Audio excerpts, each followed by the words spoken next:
তোমাদের সাথে শেয়ার করি বুনুর দুপুরের খাবারের মেনুতে কি কি ছিল।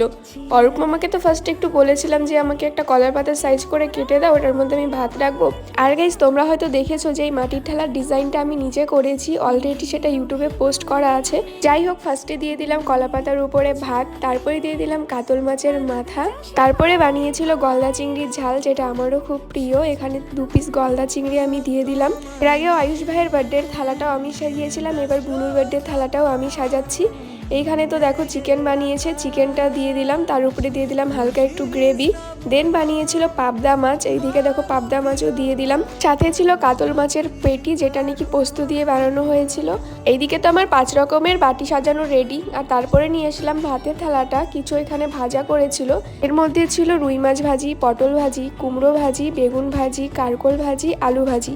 তো তারপরে চলে গেলাম মিষ্টি থালা রেডি করার জন্য, 5 রকমের মিষ্টি দিয়ে থালা রেডি।